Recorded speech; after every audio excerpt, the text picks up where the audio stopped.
Apple may be one of the biggest tech companies in the world, but when it comes to AI, it still feels like the company is running behind everyone else. And according to the latest reports around iOS 27, that situation may not change anytime soon. Before we jump in, make sure to subscribe to the channel and hit that like button. It really helps me keep bringing you more tech breakdowns like this one.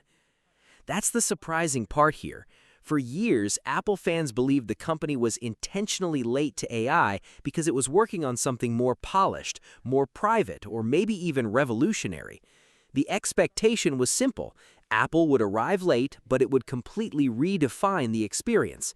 Instead, what we got with Apple Intelligence looked more like Apple catching up to features Android users had already seen years earlier. Think about it. Writing tools already existed on multiple AI platforms.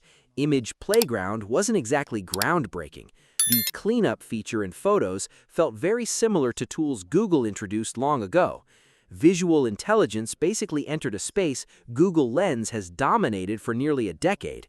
And the biggest promise of all, the smarter Siri experience, still hasn't fully arrived. Now, new reports suggest iOS 27 could continue the same pattern. According to Bloomberg's Mark Gurman, Apple is preparing a dedicated Siri chatbot app with a threaded interface, something that sounds very similar to ChatGPT, Gemini, or Claude. The difference is expected to be the design philosophy.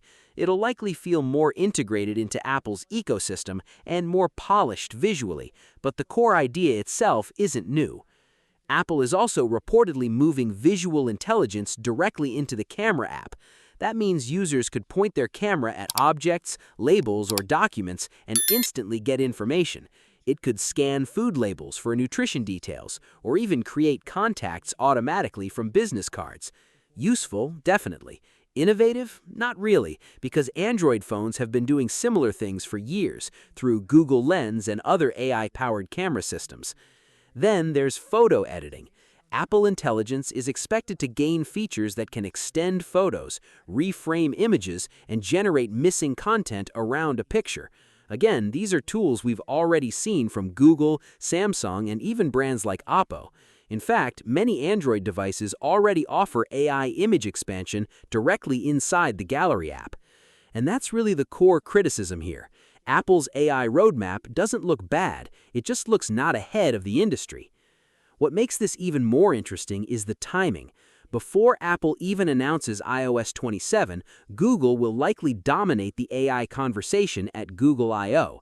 And if recent trends continue, Google's presentation will probably focus heavily on Gemini, proactive AI agents, advanced language models, and deeper AI integration across Android. Google seems determined to push AI into every layer of the user experience. Sometimes that's impressive, sometimes it's honestly a little overwhelming, but either way, Google keeps moving aggressively forward while Apple still appears cautious and reactive. That creates an unusual situation where Apple, the company that once defined modern smartphones, now feels like it's following the industry instead of leading it. But interestingly, that may not be entirely bad. A lot of users are actually getting tired of AI being forced into everything. Whether it's Windows pushing Copilot into laptops or Android phones constantly promoting AI features, there's growing fatigue around the idea that every app suddenly needs artificial intelligence attached to it. Apple's slower approach accidentally created a kind of safe space for people who don't want AI dominating their devices. One of the best things about Apple Intelligence right now is how easy it is to disable.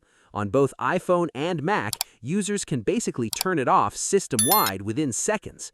That simplicity matters more than people think, because while tech companies are racing toward an AI-first future, many everyday users still just want their devices to feel reliable, clean, and easy to use. They don't necessarily need an AI assistant rewriting every email or generating every image automatically. So even though Apple looks behind in AI innovation, its restraint might actually appeal to a huge audience. The bigger question is what happens next for Apple leadership. Reports suggest iOS 27 could be one of the final major launches tied to Tim Cook's era as CEO, while future leadership may eventually shift toward John Ternus. that transition could become extremely important because Apple's hardware reputation remains incredibly strong, but software innovation has started receiving more criticism lately. The controversial liquid glass redesign in iOS 26 already showed that not every software decision is landing perfectly with users. And if Apple truly wants to compete in AI long-term, it may need more than polished versions of existing features.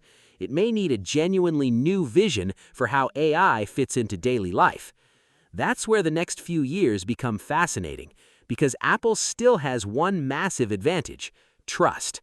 Millions of people trust Apple more than almost any other tech company when it comes to privacy, security, and ecosystem integration. If Apple eventually figures out how to combine that trust with truly advanced AI experiences, it could still become a major force in the space. But right now, based on everything we're hearing about iOS 27, Apple still looks like a company trying to catch up instead of setting the pace. And honestly, for a company that once changed the entire smartphone industry multiple times, that's probably the biggest surprise of all. What's your thoughts on this? Let me know in the comments section. See you in the next video. Take care.